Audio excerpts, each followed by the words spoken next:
Olá, salve Maria, sejam todos bem-vindos ao canal do Instituto Santo Atanásio. Hoje é a terceira live da nossa série aí do ISA Contra Talk, e hoje a gente vai falar aí sobre um assunto aí que já há um bom tempo vem sendo discutido na igreja, principalmente na modernidade aí, que busca mudar a forma de educação, e a igreja tem corroborado aí com os avanços da secularização também na educação. Infelizmente, né? Mas aí,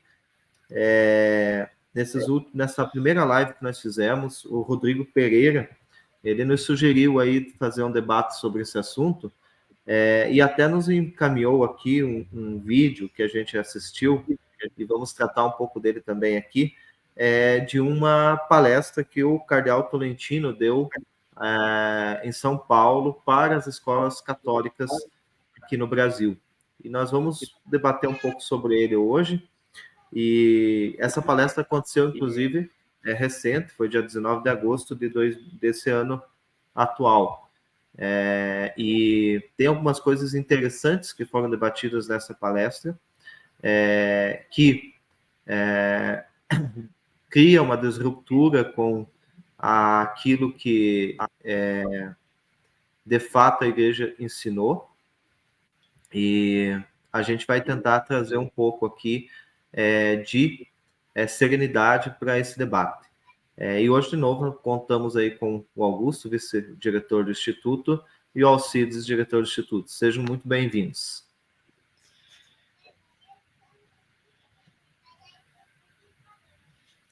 Opa, boa noite aí, estamos aí de novo, né? Ó, colocando aqui, compartilhando a tela aqui, né, para mostrar que o vídeo existe, né? Nós não vamos fazer react, né? Só que o vídeo existe. E lembrando aí que a educação, né? Ela é um tema, como é que eu posso dizer? Ela é um tema recorrente aqui do Instituto, né? A gente se preocupa muito com ele, né? Temos os livros da Mercedes Pallet, né? Tem o livro do professor Cláudio, já fizemos um seminário de educação, né? Então, foi uma grata surpresa, foi uma grata, como é que eu posso dizer? Sugestão, fazer um vídeo sobre esse assunto.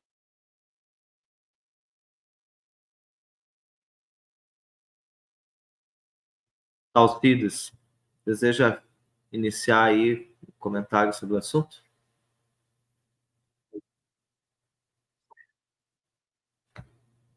Reitero as palavras como uma das preocupações maiores na questão da educação. Digo mais, todo aquele nós como... Alcides, teu áudio estava mudo. Por favor, inicie novamente.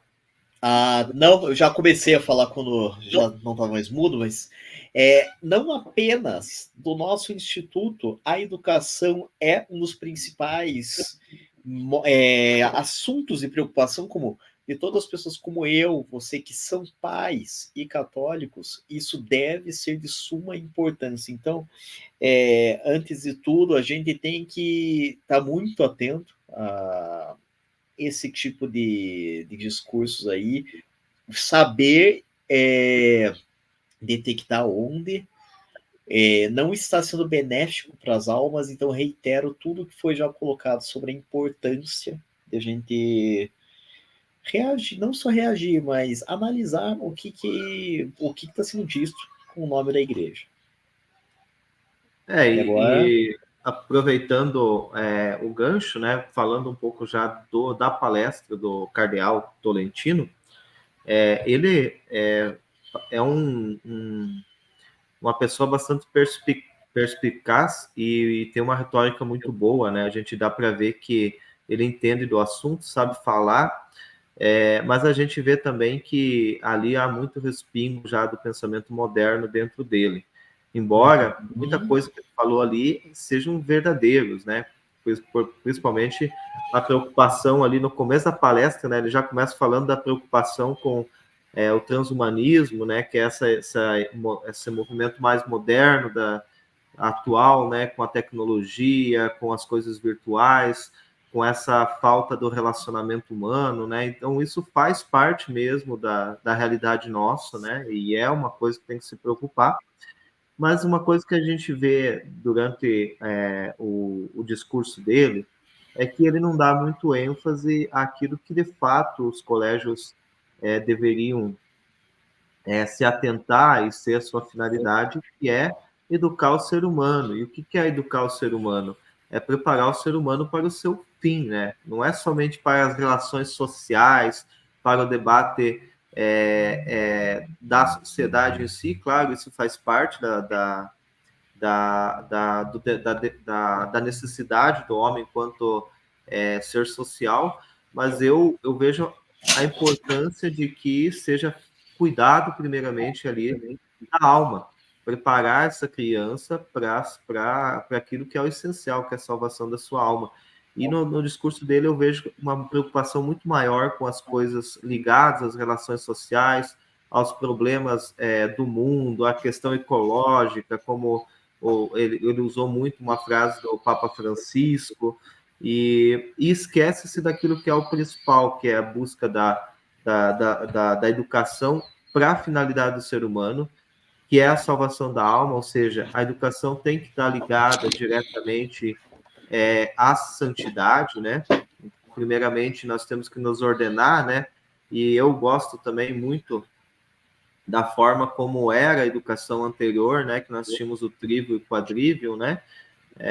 Que daí mais para frente até posso falar um pouquinho mais sobre isso.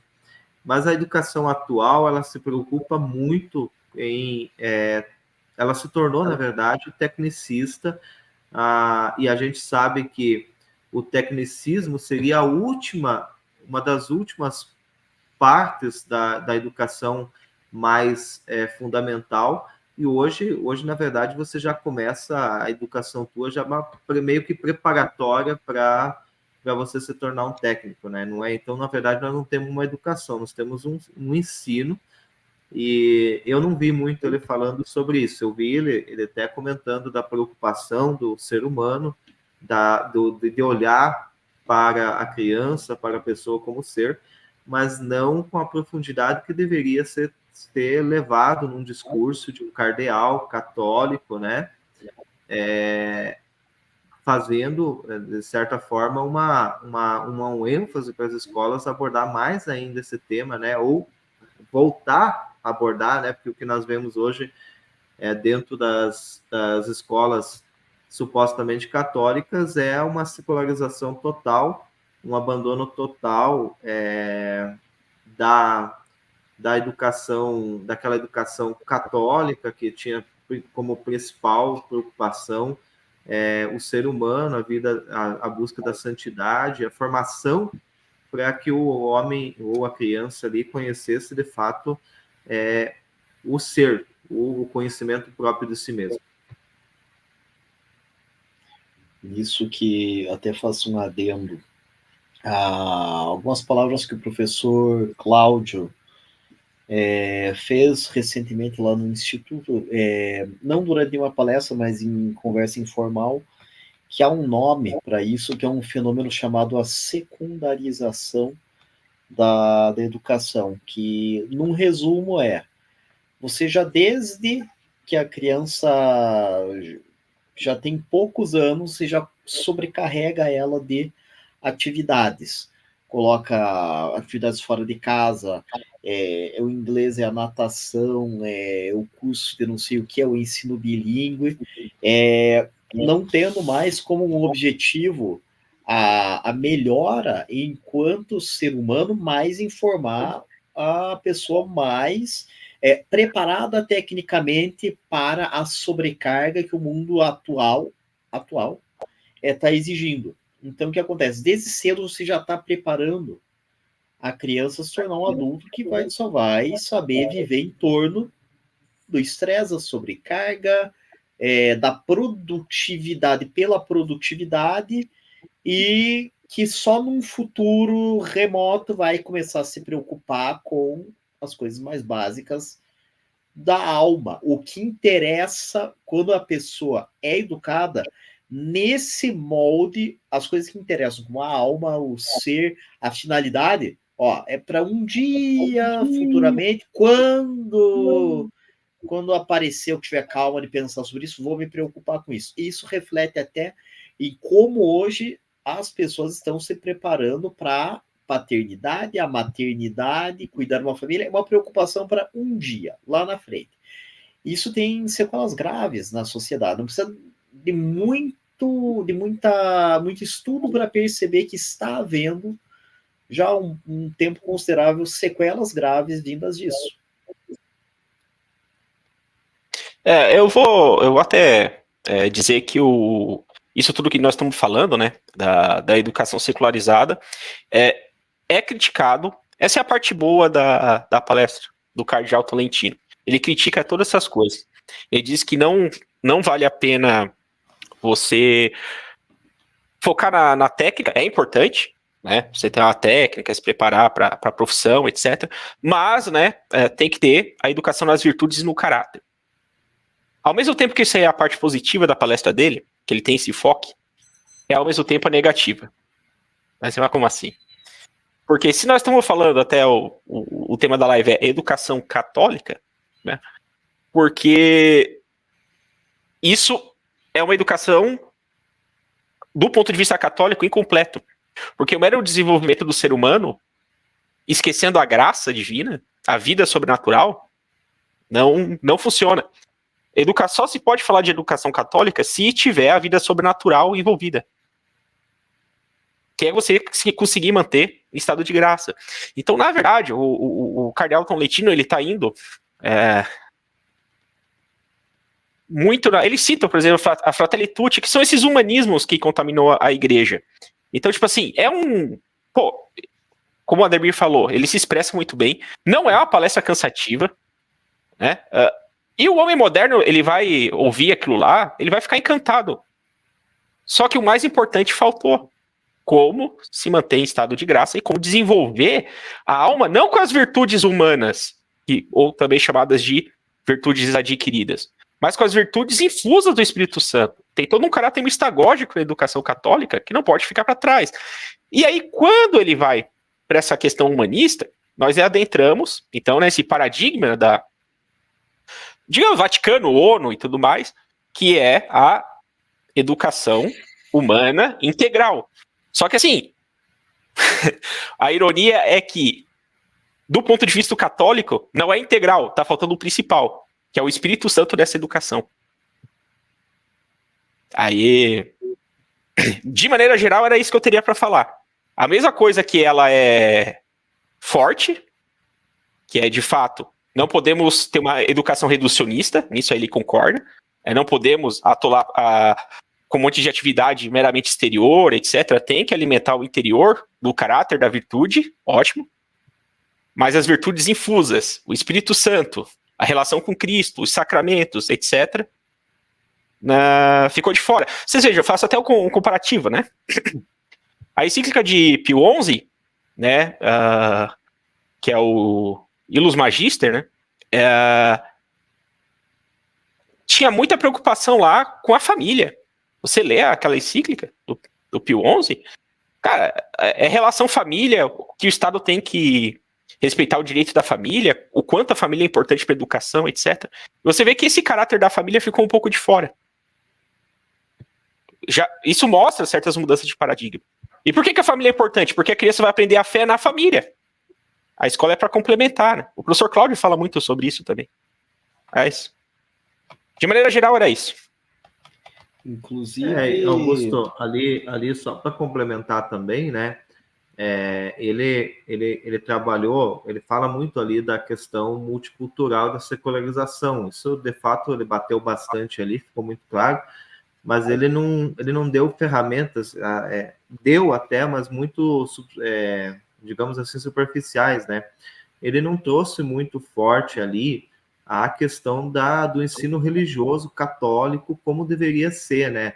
Como um reduto de salvação e de doutrina mesmo ao colégio. O que ele fala, bem como você falou ali, sobre a questão das virtudes e tudo, ele busca um pouco dessa vida mais regrada, mas eu não vi em nenhum momento ele reforçando a necessidade de ter confissão, de ter direção espiritual dentro da igreja, da escola. Por quê? Porque, de fato, há essa preocupação com a acolhida daqueles que talvez não sejam católicos, que estão vindo para aquele colégio. E hoje a gente sabe muito bem que as pessoas que são muito adeptas à visão pós-Concílio Vaticano II é de um diálogo interreligioso sem um ecumenismo verdadeiro. E fica muito nessa acolhida que, se a gente olhar no discurso, e como você até falou ali, até parece que ele está muito preocupado em converter essas pessoas, mas é de uma forma muito superficial, não tem assim um trabalho de fato evangélico como eram feitos nas escolas no passado, né? Tanto é que, se a gente vai pegar um pouquinho aqui sobre os princípios da educação católica no passado, né?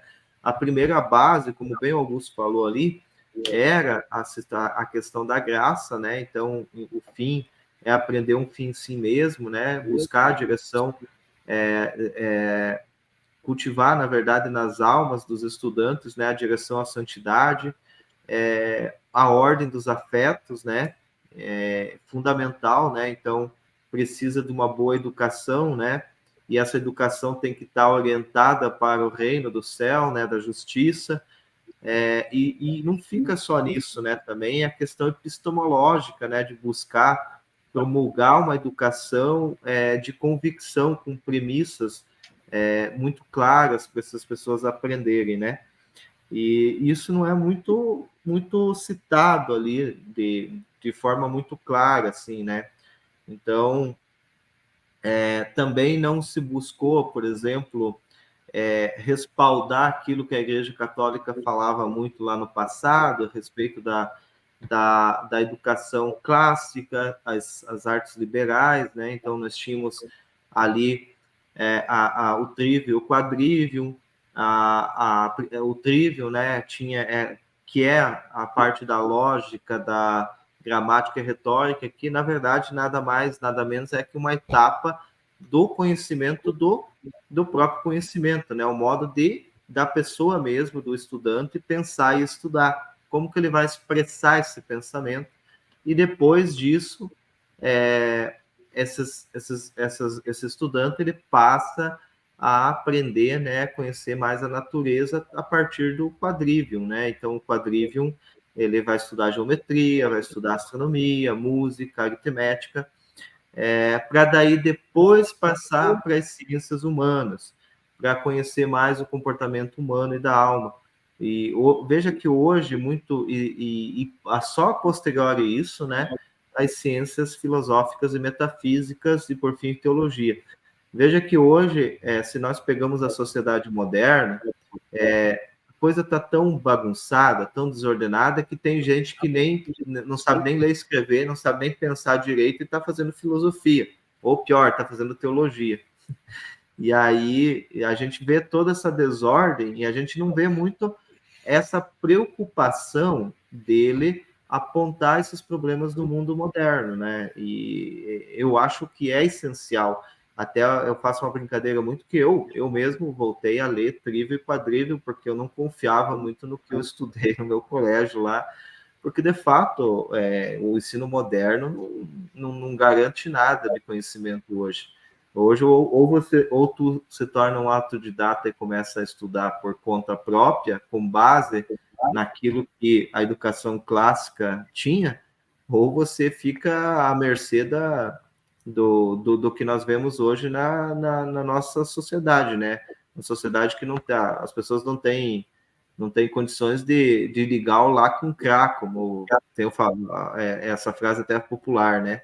Porque ninguém foi treinado a pensar, ninguém foi treinado a, a desenvolver, contextualizar as coisas, a fazer relações com a realidade. Então, nós vivemos numa sociedade hoje bem precária educacionalmente. E quando a gente se fala da Igreja Católica, né, com as escolas católicas, isso deveria ser uma preocupação principal, né? E muitas vezes passa muito despercebido.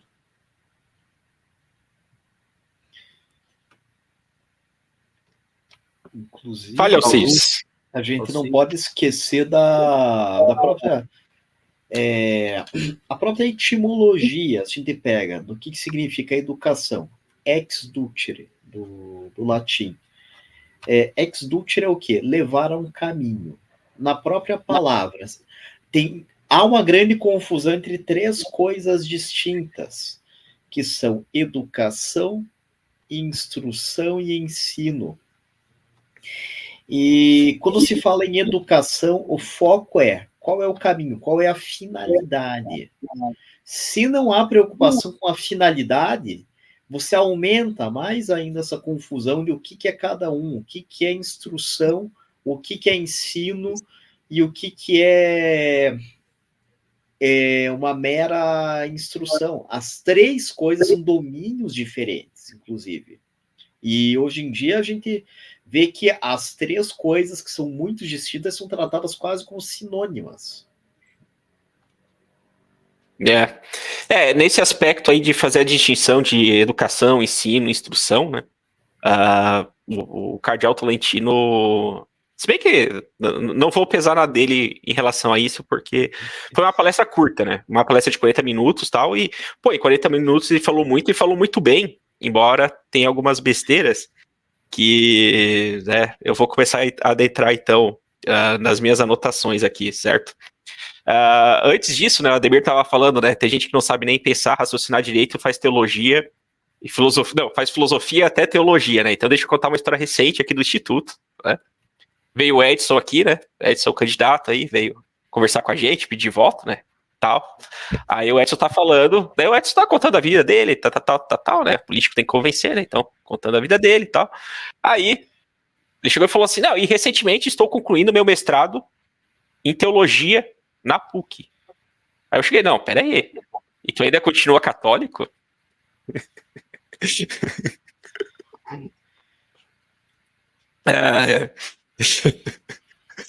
Aí ele contou os pormenores lá, o negócio é duro lá, o negócio é duro. Vamos lá. Ele começa falando, né, o próprio vídeo eles editaram bem, né, eles botaram vários subtópicos, isso facilita na hora de fazer as anotações, né. Então começa falando em pedagogia em diálogo, né. Então o cardeal Tolentino ele começa dizendo que mudança exige responsabilidade, que exige criatividade, mas sem que se perca a fidelidade. Ou seja, ele começou muito bem, né? Porque, fidelidade vem da mesma raiz de fides, certo? Que é fé. Então, tá muito bom. Mas logo em seguida, né? Tudo que é bom dura pouco, né? Logo em seguida ele fala, né?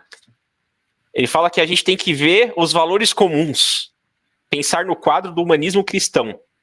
E qual que é esse quadro? Quais são os valores comuns? Primado da pessoa humana. Não, na educação católica o primado é Deus, né? Valor da comunidade. É consequência da caridade. Não é um valor em si. O valor da comunidade. Não é a comunidade pela comunidade. É a caridade que faz. Né? Ou seja, os pagãos olhavam para os cristãos primitivos e olha como eles se amam. Né? Tipo, a comunidade tinha valor porque eles se amavam. Então tem coisa antes. Né? Então não é a comunidade pela comunidade. Até às vezes, se você está numa comunidade ruim, você tem que vazar. A procura do bem comum. Né? Sem a graça não é possível esse bem comum. Sem a vida sobrenatural, o natural ele é corroído. Aí fala solidariedade e cooperação. Ótimo. Mas sem a caridade não tem mérito nenhum. Aí fala, cuidado dos mais frágeis. Ok, mas se não tiver a caridade, não vale de nada. Atenção aos excluídos ou às pessoas portadoras de deficiências. Mesma coisa, sem a caridade. São coisas boas, mas sem a caridade não leva a nada. Ele fala, sentimos que temos que arregaçar as mangas. Mas antes, buscar primeiro o reino de Deus e a sua justiça, e depois tudo mais será acrescentado. Né? Então você veja que ele não fala coisas erradas. Ele só esqueceu o principal, que é o que eu falei anterior. Ele só esqueceu a vida da graça, né? Alimentada pelo Espírito. Né?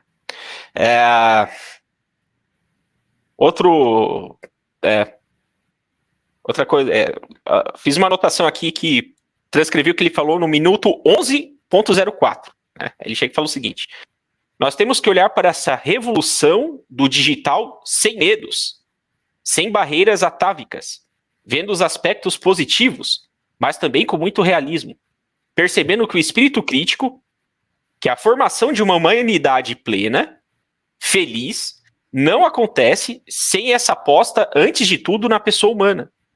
E isso deve continuar sendo um distintivo do projeto educativo católico. Nós vamos ouvir isso. Soa bacana, soa interessante, mas tá errado. no detalhe. Infelizmente. Por quê? Os detalhes não são inocentes. Ou seja, formação de humanidade plena sem a graça não dá. Por quê? Porque existe o pecado original. Ao contrário da percepção católica, né? O que é a percepção católica? É o seguinte: nós temos o pecado original. Já o humanismo, ele tem um defeito, que é o seguinte: ele é otimista em relação ao homem. E não é essa a visão católica. Não é essa. A gente só é otimista em relação à graça nos alimentando, mas o ser humano tem o pecado original. Ele tende ao mal, ao pecado. Esse é o problema. Então, tipo assim, a formação de uma humanidade plena e feliz, né, não acontece sem, antes de tudo, uma aposta na pessoa humana. Tá errado. Sem a graça, a pessoa humana, não dá para confiar. Maldito homem confia no homem, não dá. E aí ele complementa. E isso deve continuar sendo distintivo do projeto educativo católico. Não é católico, é humanista. Tem uma antropologia errada. Fazer uma pequena paráfrase ao nosso amigo professor Carlos Bezerra, que ele sempre fala, mais uma vez ele já comentou, que palavras como solidariedade já existem para você tirar fora da mentalidade de todo mundo e aceitar bem a falta da caridade. Você não precisa mais falar em caridade.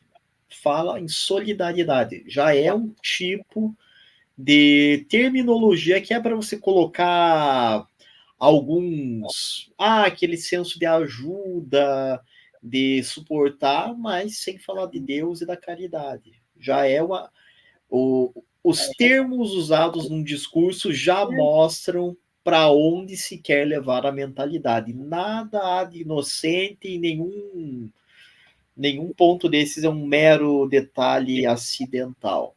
As palavras já foram bem escolhidas. Os termos de um debate já dizem para onde se quer que o pensamento vá. Não, perfeito. Bezerrão, né? Bezerrão mandou muito bem. Então, continuando aí, né, nessa seara. Manda um abraço para ele também, aproveitando. E recomendamos o canal do Sr. Bezerra. Pode devorar o canal dele sem medo. Depois alguém vai colocar o link aqui embaixo. Só tem o adendo. Não tem volta. Só tem o adendo. Não tem volta, né? Começou a assistir, não tem volta. O bezerrismo cultural é duro. Mas escolha, você quer a pílula vermelha ou quer a pílula azul? Então,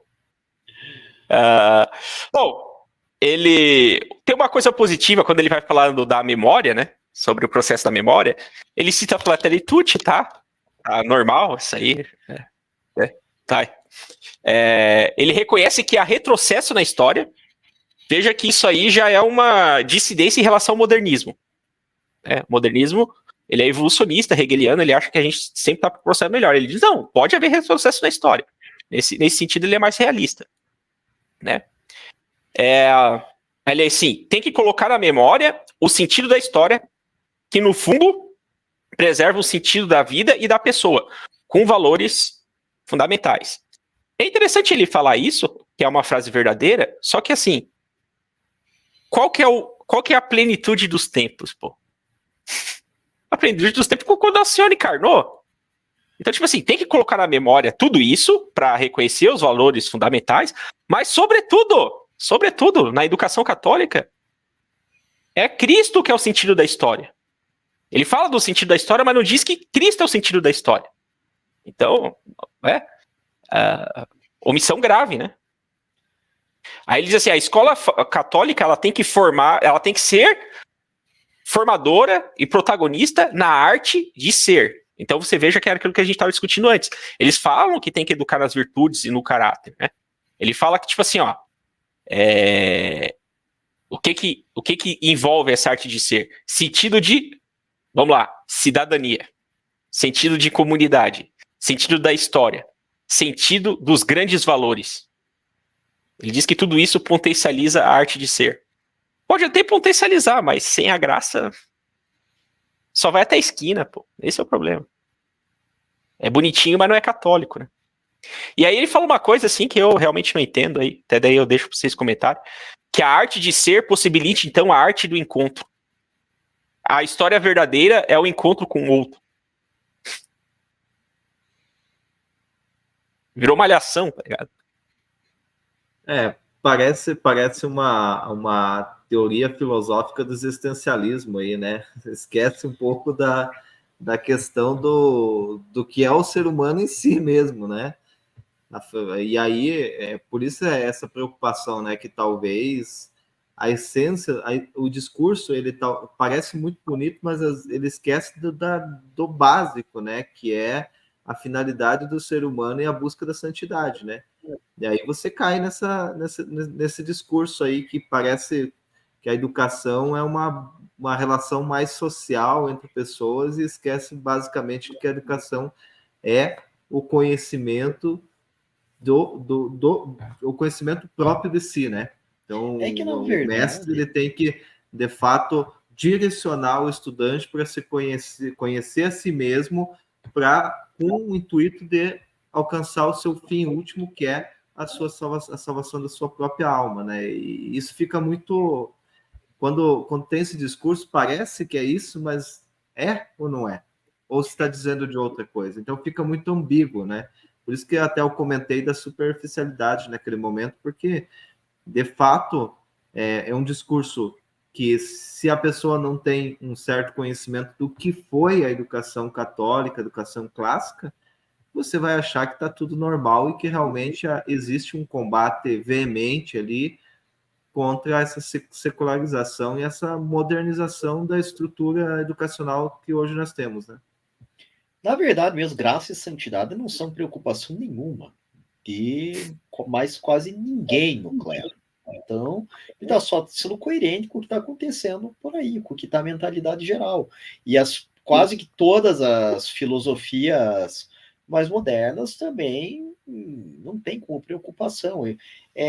Igual uma vez me falou um padre que saiu do meio moderno e estava migrando para a tradição alguns anos atrás, 2016, ele falou assim, para como está sendo a igreja nos dias de hoje, o sacerdote é um ser social e tem que se preocupar como um ser social, questões sociais, etc. Se for levar isso a sério, o padre está coerentíssimo com essa mentalidade. Quem está só preocupado com o social, da coisa já botou para fora graça e santidade, é isso mesmo sem fazer. É conviver com os outros, é o senso da comunidade,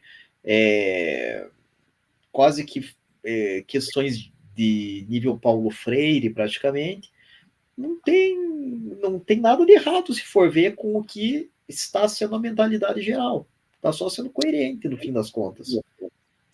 Pois é, então. Aí ele fala do diálogo, né? Ali pelos 15 minutos do vídeo. Aspas. Para nós, né, vai dizer o cardeal Tolentino, para nós o diálogo não é uma opção, é um dever. Não vi diálogo nos 10 mandamentos, mas tudo bem, tá. É um dever. O diálogo é um caminho. Nós sabemos hoje nas escolas que é uma espécie de vanguarda social, que nós temos muitas culturas, muitas vozes que nos chegam, e temos que ter atenção para criar uma harmonia dessas vozes, que é a acolhida, que é a inclusão, que é o respeito pelas culturas, que é o olhar para o outro não como uma ameaça hostil, mas que a arte da hospitalidade possa ser distintiva do espaço educativo católico. Assim, em resumo, cadê o discernimento aí? Tipo assim, tem uma pessoa ali, né? Eu vou olhar pro outro. O outro é uma ameaça hostil ou não? Ah, pode ser que sim, pode ser que não, pô. Ele já parte do pressuposto que o outro não é uma ameaça hostil, mas ele pode ser. Ainda mais num país como o Brasil aí, que a violência tá lá em cima, né? A gente tem o nosso amigo que trabalha aí nas quebradas aí. Pô, vai andar na rua ali, né? Vai andar nos becos lá, vai andar no Rio de Janeiro pra ver se... Pô, a ameaça hostil existe, né? Claro, não se pode tratar todo mundo como ameaça hostil, mas ela existe. Mas você veja, novamente, essa nota distintiva do humanismo, que é o otimismo em relação ao ser humano. Esquecendo duas coisas, basicamente. Que a nossa cultura, ela favorece a anomia social, que é a desordem, a violência, o mal, né? E que o ser humano tem o pecado original e que, se não for feito um esforço, ele é ladeira abaixo, é inferno, pô.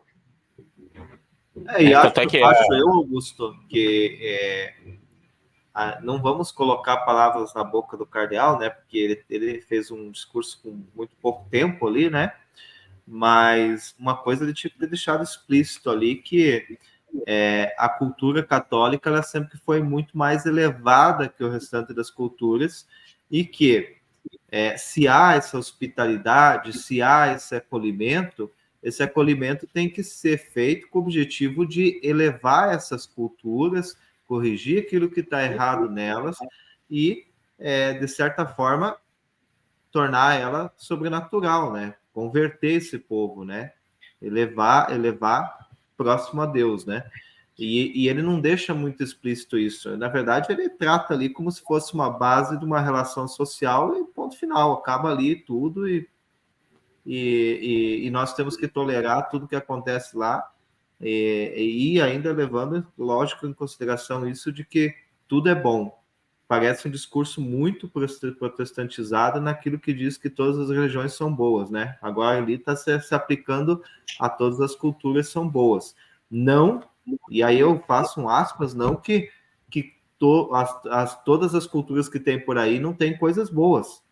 Em todas elas vai se encontrar coisas boas, mas boas até que ponto? E dá para separar essas coisas boas das coisas ruins? Então, e como que o católico deveria agir perante essas culturas? São José Anchieta ensinou como que se deve agir como uma outra cultura completamente diferente, né? Foi lá, infiltrou entre eles, começou a conhecer eles, mas ao ponto que foi conhecendo, foi vendo os pontos, foi elevando aquela cultura, foi convertendo as pessoas, e a partir daquilo nasceu índios católicos, índios que se tornaram muito mais elevados perante o Criador, perante Deus, né? E conheceram, de fato, os sacramentos também, que dá caminho a eles para a salvação das almas. Então, essas coisas tem que deixar muito explícita quando você faz qualquer relação com outras culturas. Não que você vai sair com a espada na mão e cortando o pescoço de todo mundo, ou pegando e abraçando todo mundo, né, como se todo mundo fosse anjinho. Imagine você sair do nada, encontrando uma cultura de piratas aí e querer dizer que eles não são hostis, né? Então, e hoje na nossa sociedade a gente tem uma hostilidade gigante, justamente porque as pessoas perderam o sentido da sua finalidade e até mesmo da educação, né? Então nós temos uma sociedade bastante violenta, né? Individualista, que busca muitas vezes só as coisas e não as causas, né? E pelas coisas as pessoas são capazes de matar, né? Não que pelas causas também não, né? Mas as causas sempre têm algo muito mais elevado. Não, uma pergunta assim, respeito pelas culturas, né? Sodoma e Gomorra tinha a cultura deles lá, né? Tem que respeitar essa cultura? A cultura do funk tem que respeitar, né? Assim, você veja que são frases que parece que tem alguma coisa ali, mas que tá falando uma coisa positiva, mas tá contido um absurdo logo ali, né? Porque se presume o otimismo. Se presume o otimismo humanista. É complicado. Por exemplo, exemplos de respeito sadio a culturas diferentes como foi falado agora no caso do padre José de Anchieta, a gente estudar a própria história portuguesa em relação com os outros povos do mundo durante todos os séculos, que inclusive é muito superior ao que vários outros povos fizeram. Existem povos que efetivamente fizeram esse outro extremo. Outro inferior, vamos matar, passar a espada ou escravizar e fim de conversa, sendo que maior parte dos lugares por onde Portugal passou na história, houve esse movimento de você aproveitar os traços bons das culturas e elevar esses elementos bons. Foi o que eles fizeram, seja aqui no Brasil, na Índia, na África. Eles não deixaram morrer as outras culturas, foi dizer, não, isso aí não dá para aproveitar nada. Mas não é geral, qualquer coisa, não existe elemento hostil, é sempre bom, não. Os próprios portugueses tinham senso nisso, diferenciar o que era hostil e o que não era. Isso aí entra a famosa, usando corretamente, o discernimento, que é saber separar o bem do mal. Então, vão ter esses elementos nas culturas. E detalhe, né? A cultura vem de duas raízes, que tanto significa cultivo quanto culto. Que no fim dá na mesa, que é o seguinte: olha, quais as sementes que essa sociedade está plantando? O que eles dão valor? O que eles regam como se fosse negócio? Vai brotar o quê dela? Olha, se forem vícios, se forem mazelas, vão brotar vícios dessa sociedade e vai ser uma cultura ruim. Ou eles vão prestar culto, ou seja, eles vão prestar homenagem, eles vão prestar honra a personalidades ruins. Certo? Então, isso é uma cultura ruim. Ou seja, a própria raiz da palavra cultura, que pode vir tanto de cultivo quanto de culto, já mostra que, tipo assim, cara, se eu errar na valorização das coisas, vai vir erva daninha. Vai vir joio, não vai vir trigo. E se é joio, se uma cultura produz mais joio do que trigo, isso significa que a maioria das almas vão para o inferno. Isso é muito grave. Então, o pressuposto de que todas as culturas per si são boas não vale, né? E até para complementar, ele vai reclamar, por exemplo, da secularização. Você veja como que são as coisas, né? Ou seja, nós estamos numa cultura secular e ele reclama disso. O que já mostra que, tipo, nem tudo é bom. A cultura secular é genocídio para todo lado, pô. Mas vamos lá, a secularização. Ele fala o seguinte, o cardeal Tolentino, ele reclama que a experiência religiosa está sendo removida do espaço público, empurrando a pessoa humana para uma espécie de vazio de sentido. A escola católica... experiência não é inocente aí, porque experiência já vem de imanentismo também. Já passo para ti. Tá. A escola católica deve fazer, então, da experiência religiosa uma experiência necessária para uma vida feliz e uma vida completa. Vai lá, Alcides, qual que é o erro da frase? E também parece uma coisa bonitinha, mas qual que é o erro da frase? Você está colocando tudo no subjetivismo. Principal erro. Você está colocando tudo no sentimento religioso. Não está mais falando em religião, você está falando em sentimento religioso. Isso é coisa diferente. Um dos erros, claro.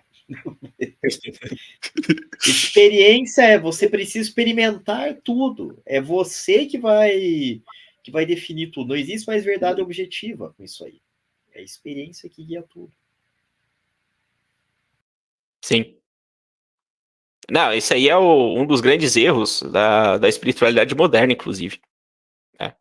Porque a fé, ela é conhecimento, pô. A fé, ela é conhecimento. É o conhecimento, a minha inteligência aceita as verdades reveladas por Deus. É saber a fé, não é sentimento. Essa inversão vem desde o protestantismo. O modernismo, né, que é a heresia dominante hoje, pegou essa coisa do sentimento religioso e fez toda uma teologia em volta disso, que é uma paçocagem sem tamanho. Quer comentar alguma coisa aí, Eder? Não, acho que vocês complementaram bem esse assunto aí. Não, acho que não há necessidade de aprofundar mais, não. Tá. Ele também falou do... vai falar alguma coisa aí, Alcides? Eu acho que o Augusto pode colocar alguns comentários sobre Kant, que Kant explica sobre isso, que complementa mais ainda. Não, então, o racionalismo kantiano, ele inverteu tudo, né? Ele diz o seguinte, que a verdade objetiva a gente não consegue conhecer com certeza, então nisso ele já matou a fé, e que, muito pelo contrário, o sentimento moral, esse aí a gente não erra, esse aí é certeza. E é onde a gente mais erra, é o que mais tem estável na gente, que são as paixões, as emoções e sentimentos aí, né? Os nossos afetos desordenados por causa do pecado original, né? Esses afetos que, se a gente não cuida, se a gente não se vigia, o que é a vigilância cristã? É o seguinte, meus amigos, a gente gosta do pecado. As paixões vão atacar na gente pra gente abraçar o pecado.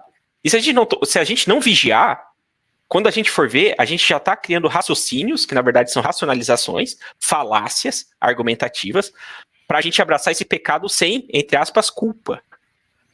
Ou seja, a paixão domina o homem e o homem passa a pensar, né, pelas vísceras, né, como costumo dizer, né, pelas vísceras e não daquilo que o ser humano é, né, racional, inteligente, que ele tem um intelecto.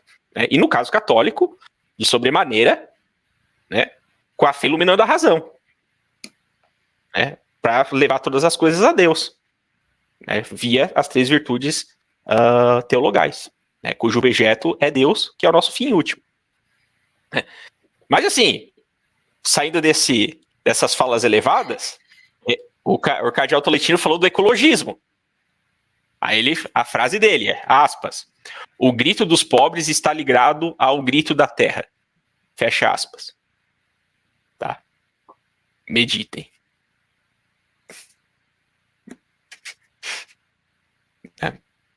Tinha o Mamãe Falei que falou, né? Elas são fáceis porque são pobres, né? Aqui a pessoa é pobre porque a terra tá gritando. Eu não vejo muita diferença em essência desse tipo de raciocínio, mas ele falou isso no vídeo, né? E ele faz um joguete que é o seguinte: polarização, que é quando você não escuta o outro lado, versus aliança, que é cantar o mesmo canto. Então, polarização é ruim e aliança é bom, certo? Aí novamente, polarização em si é bom ou ruim? Depende. Aliança em si é bom ou ruim? Depende, pô. Depende.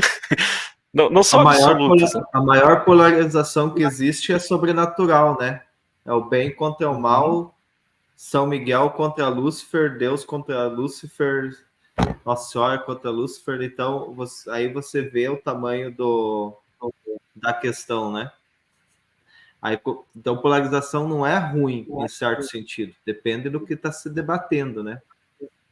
E a aliança também. E a questão da aliança também, ela pode ser boa de um ponto, se é uma aliança entre os bons, mas é uma aliança entre bons e maus. É bom? Então, se você for analisar mais profundamente, talvez não, né? Nenhuma nem outra, né? Então, tem que ter muito claro isso, né?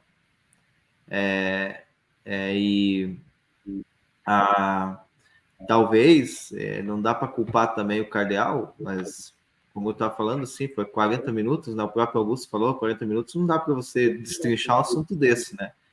Mas a gente, como está debatendo o discurso dele aqui, é nosso dever deixar claro isso, né? Olha, talvez não é bem assim, né? Olha, a aliança entre bom e mal não vai funcionar, não é bom. Então, e a questão da polarização, ela pode ser boa se for entre entre bons e maus, né? Aliás, é dever do bom polarizar contra o mal, né? Pois é, pois é. E assim, né? Houve um determinado evento histórico aí do século passado em que, digamos que uma instituição religiosa, né, fez toda uma reunião solene para fazer aliança com o mundo, certo? E desse plano, né, que eles deram o nome de argionamento, saiu como resultado a secularização da própria religião. Ou seja, essa aliança gerou a secularização do sagrado, que é o que o cardeal está reclamando. Ironias da vida, né? Ironias da vida. Comenta aí, Alcides. Ó, eu só sei que uma das melhores definições de polarização foi uma citada jocosamente pelo nosso amigo Augusto no seminário de psicologia, com base em uma das principais personagens da escolinha. Pau é pau, pedra é pedra.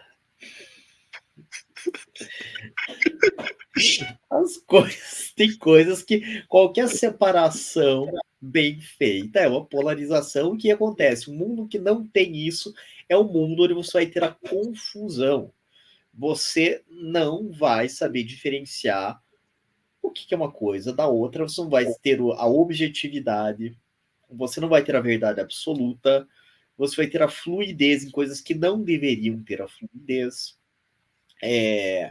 Você tira a objetividade, a verdade absoluta nessa história de vamos condenar a polarização. Não, para muitas coisas você precisa ter preto no branco. Até achei interessante um comentário que nosso amigo professor Lionel fez uma vez, porque não existem mais linhas verticais nas arquiteturas modernas, uma das causas, e por que isso é tão presente nas arquiteturas medievais, que linhas verticais representam um pensamento reto e definido, as pessoas sabem, e o vertical para o alto, para cima, para Deus. Linhas curvas, linhas tortas mostram muitas vezes que aquilo está sendo guiado por uma falta de definição, falta de objetivo, falta principalmente de ir para o alto também, porque não se vê mais aquelas catedrais como as góticas, por exemplo, falta de polarização e falta de objetividade também.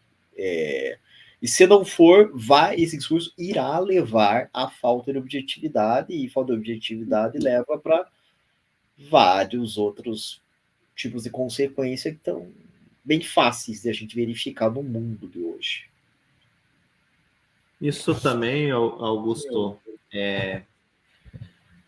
importante talvez salientar, não que aconteceu com o cardeal, mas o que se faz muito hoje, né?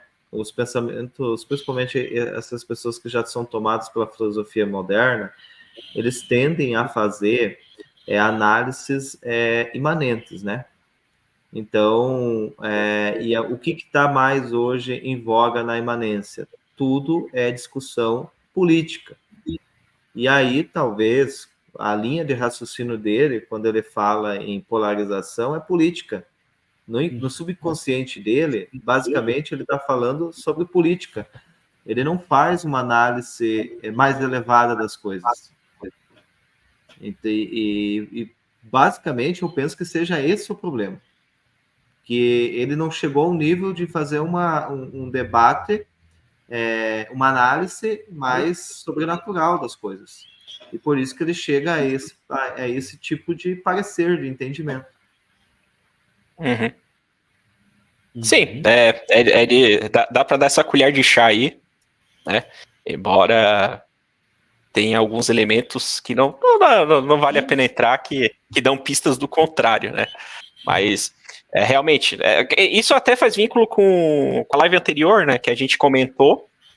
E esse imanentismo político não permite, por exemplo, uma própria CNBB da Argentina vislumbrar que um padre pode ter ido na prisão com outros políticos para atender espiritualmente os presos, não para fazer política. Fica uma visão míope, torta, pequena. Né? Aliás, enfim, fazer um parêntese aqui importante, que essa visão aí de todos são bons, isso tem uma explicação filosófica, isso é o resultado de uma corrente chamada irenismo. Todos são bons, em todos há o bem. Para quem estiver vendo isso aqui, já fica de sugestão de tema a pesquisar sobre o irenismo. Isso. Que é onde surgiu esse ecumenismo moderno aí, eu chamo ecumenismo biônico aí. E aí, vamos lá, né? O último tópico aí que eu acho que vale a pena, daria para entrar em outros pormenores, mas eu acho que para encerrar ficaria bom, o visão espiritual da vida. A gente já tá lá no final da palestra, certo? No visão espiritual da vida, então, tipo assim, ele não tinha falado, digamos, de Deus de maneira explícita durante toda a palestra. Então, agora ele tem que falar. Ele vai falar de visão espiritual da vida, certo? Pô, né? Aí o que ele vai dizer? Bom, ele vai dizer aquilo que a gente já comentou anteriormente, né? Que não basta só ter instrução, né? Mas o homem ele tem que ser guiado para um horizonte, para uma visão. Estranhamente, ele não diz qual que é o horizonte, qualquer visão. Né? Esperamos que seja o céu, né? Mediante a graça santificante, esperamos. E ele diz que precisamos, né, formar boas pessoas, o que também não é uma frase absurda. Como? Ensinando não só as pequenas, mas também as grandes virtudes. Não só a individualidade, mas o sentido comunitário, o sentido de serviço. Ponto. É isso que ele fala da visão espiritual da vida. Ou seja, cadê a sobrenaturalidade? Deveriam ser teologais. Também acho. É isso. Não virtude é interessante, comunidade, tá. Mas e as teologais? As grandes virtudes são as virtudes teologais, pronto. E aí agora, eu até faço uma provocação que é o seguinte, cara. Eu quando vi isso, né, eu fiquei meio perplexo. E o que me veio na cabeça é o seguinte, cara. Esse sentido comunitário, será que tem alguma ligação com a liturgia nova, do modo como ela é interpretada hoje, como um banquete e não como um sacrifício? Também. Será que a liturgia leva a formar esse tipo de pensamento, em que se esquece o sobrenatural e se faz... Que, claro, é um banquete? Mas assim, é um caráter acidental do sacrifício, né? Mas não, parece que toda essa teologia envolta, né, que contamina a liturgia, faz com que daí na hora de fazer ideias filosóficas sobre educação, né, se caiam nesses, eu não vou dizer erro, né, tem que ter sentido comunitário, mas nessa amputação. Né, essa amputação. Torcemos que esta não seja a intenção de fala dele, né? Mas como você bem afirmou, colocou, né, na verdade, faz sentido, porque a gente vê que a própria teologia do Novo Zordo, ela tende aos poucos, incluir pessoas, inclusive pessoas que não deveriam estar lá no altar, estão lá no altar. Então você acaba criando um sentido comunitário da coisa, desacralizando aquilo que deveria ser sagrado, né? E cuidado e só tocado por aqueles que detêm a autoridade para tocar, e acaba que cria um sentido totalmente imanentista da própria liturgia, que queira ou não queira, tem a transubstanciação ainda, né? Esperamos que mantenha-se, né? Pelas coisas que estão, cada avanço que a gente vê que nos assusta cada vez mais, não sabemos até quando vai haver verdadeiramente a transubstanciação ali, né? Já houve vários boatos de mudança, né? Então, mas é um alerta, né? E uma, digamos assim, é um campo de analogia que nós devemos fazer e comparar junto com o próprio discurso do cardeal, né? Eu reforço, esperamos que nós estejamos errados na nossa analogia, né? Porque, de fato, é preocupante, né? É porque o centro da vida consequentemente, da educação cristã, né? Já que a gente tem que ir para o céu, a gente precisa ser educado para isso. Tá na Eucaristia, certo? É estranho falar de vida, de visão espiritual da vida e a Eucaristia, que é o centro da vida católica, né? O centro excelentíssimo, né? Ficar de fora, né? E você veja, ele fala do sentido do serviço, que todo mundo concorda, né? Mas onde é que está o serviço, por exemplo, na liturgia tradicional, na missa tridentina? Está no id missa est. Tipo, né, o que significa id missa est, né? A missa acabou, vai trabalhar, vagabundo. É isso que significa. Ou seja, você recebeu a graça, vai agora para o serviço. Você recebeu a Eucaristia, você recebeu as energias espirituais necessárias para fazer a boa obra e ganhar méritos diante de Deus. E de missa est, vai lá trabalhar. A missa acabou, você ganhou a graça, você ganhou energia, está alimentado, vai trabalhar. É isso. Esse é o sentido do serviço na liturgia tradicional. Na missa nova está meio ocultado aí. No lugar dela tá os avisos paroquiais. Aí é um pouco mais maçante. Perda do senso de hierarquia também leva a isso também. Perda do senso de hierarquia vem como resultado também da perda de objetividade também. Falta de estratificação no raciocínio, no modo de pensar, no modo de olhar para como tudo funciona, e isso aí além daquela aplicação do lex orandi, lex credendi também. E a última coisa que o cardeal falou, que tem a ver com o que tu estava falando, Alcides, é o trabalhar em rede, olha só. Exatamente isso, trabalhar em redes. E basicamente a frase que eu quotei dessa etapa é que nós temos que encontrar novas racionalidades.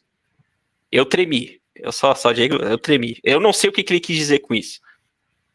Não é uma frase muito católica, pode significar muitas coisas, mas ele parece uma frase profunda, né? Nós temos que encontrar novas racionalidades, mas daí eu paro para pensar, tipo, tá, o que ele tá querendo dizer com isso? Eu realmente não sei, sendo bem honesto. Ele tem um palpite aí? Não tenho nenhum palpite, nem imagino. Não, até imagino, mas...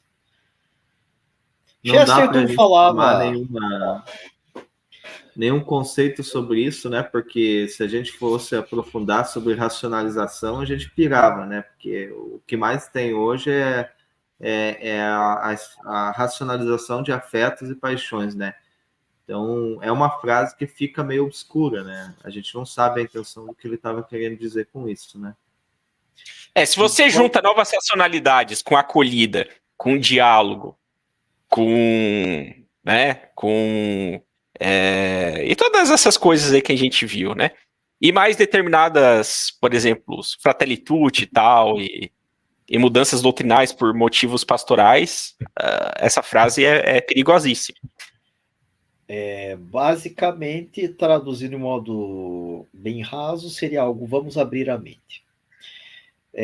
Chesterton tinha uma frase sobre isso que é: deixe sua mente abrir, mas não tanto que seu cérebro caia. Grande Chesterton. Eu acho que com essa aí, por mim, já encerrou com o Chesterton, tá ótimo.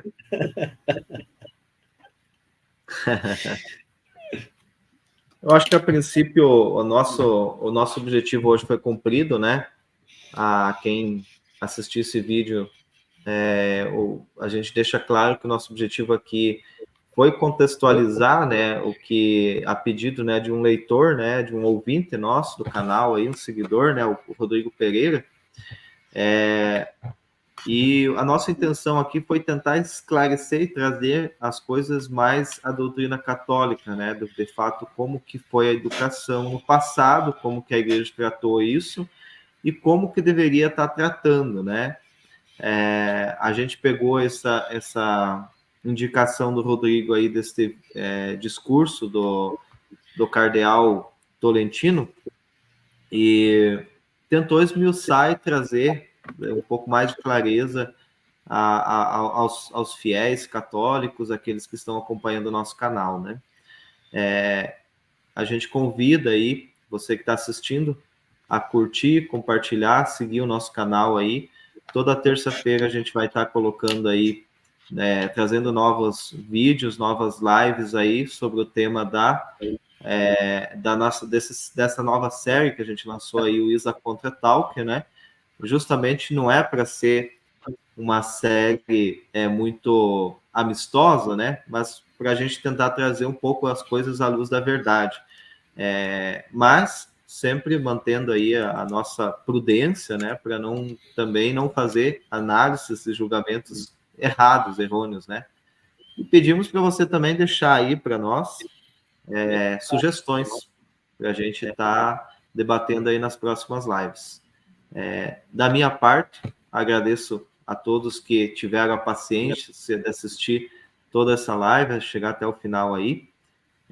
Peço as orações a nós também nos colocamos à disposição para rezar por todos.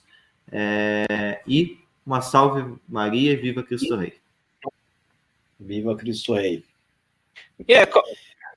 Minha consideração final, né, que eu gostaria de fazer é a seguinte: você veja que o cardeal Tolentino, ele fez um bom discurso, encantador, falta certos elementos. E quando a gente faz um contraponto, né, ou seja, a gente compara, qual que é a visão católica e o que ele disse, né, esse aqui fica mais evidente, porque a nossa inteligência trabalha por semelhança e diferença. Então, eu acredito que a gente conseguiu passar o recado, fazer uma análise, né, nesse aspecto, né, que faltou, digamos, coisas muito importantes. Não é um completo desastre também, mas tem que tomar cuidado com o discurso humanista, porque ele realmente é encantador. Muito obrigado a todos. Viva Cristo Rei. Alcides, quer fazer alguma última consideração? Repito o que vocês falaram também, de que não é de todo mal ali o que ele falou, mas o discurso humanista, de fato, ele é muito sedutor no que ele vem nos trazer. Temos que ter cuidado. Se a gente não souber o que a doutrina católica de sempre ensina, a gente vai adotar vários pensamentos que são estranhos. E basicamente é isso que eu tenho de consideração final. Quero agradecer também a todos que ficaram aqui até o final, até a nossa discussão.